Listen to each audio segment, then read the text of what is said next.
आपण परिचय मो ना चित्तरंजन शतपथी। सर कौन कहे आप जो 3 दिन जो भंजकला मंडप जो प्रोग्राम हम से विषय सर कौन कहे ये अनुष्ठान द कैच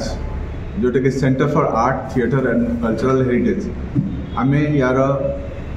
ये जो संस्कृत नाट्य माध्यम संस्कृत भाषार प्रचार प्रसार करने को चेष्टा करूँ तथा नाट्य जगत में गोटे आंदोलन सृष्टि होची। सेकेंडली ये जो 3 दिन भंज मंडप नाट्य प्रोग्राम हम से नाट्य समय आम देखा चाहिए जे कि नाटक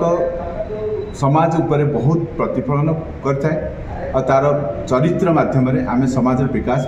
करने चेष्टा कर आरंभ यहाँ 25 तारीख आरंभ हो 25 नवेम्बर 2024 आरंभ हो और 27 नवेम्बर 2027 पर्यटन यहाँ चालू रहा ठीक 3टा बेलू आम आलोचना चक्र आरंभ हो आटा 5:30 पर्यंत आलोचना तापर गोटे मध्यम विराम रो कि समस्त को सामान्य जलजोग दिपर पुणी मीटिंग हम जोटा कि सभा हुए से सभाटी आपंकर 6:30 ठीक 7:10 पर्यंत हम। सर एंट्री फीसटा एंट्री फीस ना ये केवल इनविटेशन आउ पासेस द्वारा समस्त को आम आह्वान करूँ आ समस्ते आसतु गुणी ज्ञानी जन समस्ते आसिले हमको बहुत भल लगे सर कौन कौन नाटक ना सब सर कौन नाटक ये बहुत सुंदर सुंदर नाटक महाकवि कालिदास परी महाकवि भास तांकर रचित नाटक कर्णभारम रही आ गोटे रही आपणकर गोविंद मिश्र पंडित गोविंद मिश्र आम ओडिशार तांकर रही आपण जाति जीवनम जोटा कि गोटे सामान्य देखो से समय भी से स्टोरी थिला कि गोटे नाग जाति को बचाई आस्तिका भौणी वासुकीर भौणी केमी जीवन को त्याग कर देइतला ठीक से बर्तमान समय भी आमर त्याग एवं कर्तव्यर निष्ठा रहा उचित।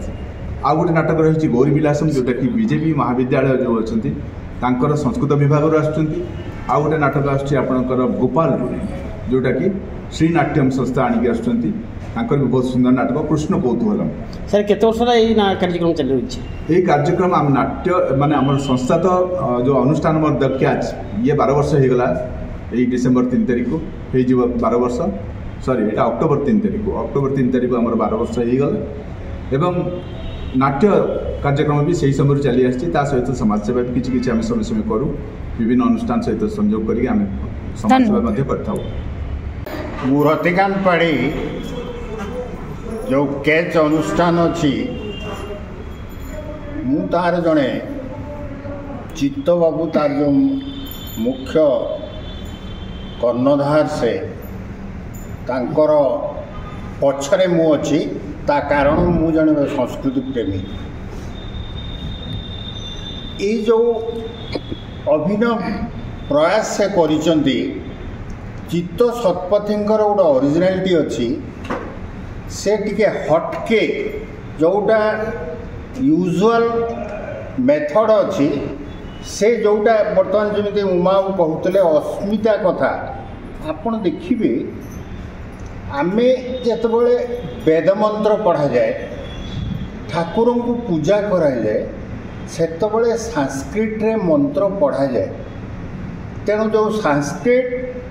आम भीतर को छुए आमे जदि जो भाषा माध्यम आमर हृदय को आमे छुई पारले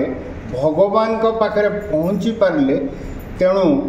से जो गोटे अभिनव प्रयास एवं करिसंती पिला मानक धरी विभिन्न कॉलेज रो संस्कृत विभाग रो पिला मानक धरी जो करिसंती सेमिनार वर्कशॉप आउ जो 3 दिन धरी गोटे नाट्योत्सव से करुचंती से निश्चय सफल हम। संस्कृत नाटक प्राय जीवन में देखी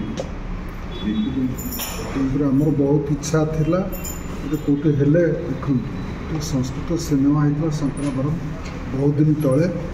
मुझे उच्छ्वसित प्रशंसा पाई चित्त जो संस्कृत नाटक करने योजना कर निश्चय गोटे कष्टदायक काम बहुत जिनस जोगाड़ यंत्र करें भावुचे से उद्देश्य सफल हम एवं नाटक हूँ गोटे लोककला थे हूँ लोक मान मनोरंजन पे से उद्दिष्ट ता छड़ा सामाजिक प्रतिबद्धता अच्छी बर्तमान हूँ ଓଡ଼ିଶାରେ ହେଉଛି ଆମର ଦେଖନ୍ତୁ ସରକାର ହେଉଛି ଓଡ଼ିଆ अस्मिता विषय बहुत कथा ଓଡ଼ିଆ अस्मिता सहित संस्कृत भाषा